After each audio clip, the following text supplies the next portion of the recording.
Today I tutored a sixth grader for language arts and social studies. And for their assignment, we had to thoroughly analyze an article based on teens and sleep and the cost of sleep deprivation.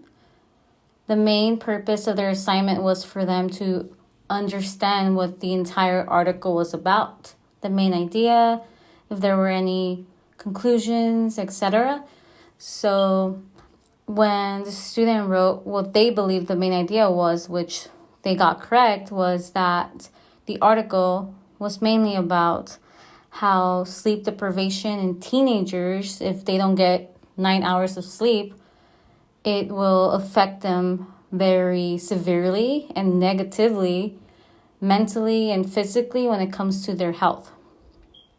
So it could affect them, making them moody. Later on, if sleep deprivation continues, for example, if it continues on, it could cause them to have anxiety, depression, mood swings, and so many other things. And because of the mental health that is being affected due to sleep deprivation, it will affect them. It will affect their success in academics. Therefore, they will fail in tests or have difficulty concentrating in class, and this can cause them to fall back behind earning good grades, and just overall it will intervene when they're trying to study. And it can also cause them to have an increased risk of injuries. So fatigue, for example, like let's say they're driving or anything physically, doing anything physically, a lack of sleep can cause their body to be weak. So fatigue, a weak immune system, they can get hurt, they can get sick faster. But yes, this was the main idea of the article, and the main idea as well is that the article also provides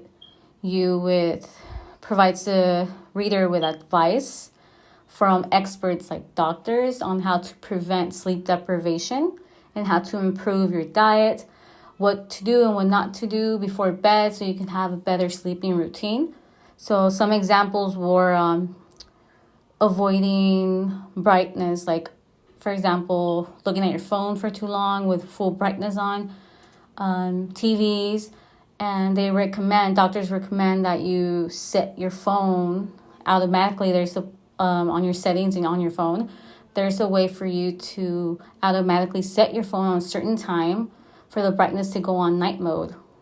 And that lowers the blue light on the screen that will affect your eyes. And doctors recommend that you turn your TV off if your TV does not give you that option. And also they recommend that you drink some tea, natural herb teas, or take something that's healthy for you, something that's recommended by your doctor if you're kind of scared to take melatonin. And they also recommend that you do not drink anything with lots of sugar or caffeine, such as chocolate, soda, coffee. They also recommend that you do not do hyperactivity, such as extreme exercise or anything like that, because it increases your heart rate. And that can prevent you from having a good night's sleep and going to bed early, especially if you're a teenager. You need 9 hours of sleep per night for you to be more productive the next day. So if you do any of these things, like drink caffeine, chocolates, candies, sugar, or do activities, lots of physical activities, it will prevent you from going to sleep early. And in most cases, students go into school very early in the morning. So this will be a very bad no-no. But yes, the article does give you an insight on how sleep deprivation can really ruin your health, both mentally and physically. But the article is also a tool. It gives you advice on what to do and what not to do. And I thought it was a really great informative article. And the student, because the article was so great and organized, the student was able to gain the details that they needed very quickly. And the student is a very great learner as well. They were able to give an amazing opinion about what the article is about, and they were able to find specific facts and details from the article to back up their answers. So it was really quick. We finished early, and yes, that was pretty much it.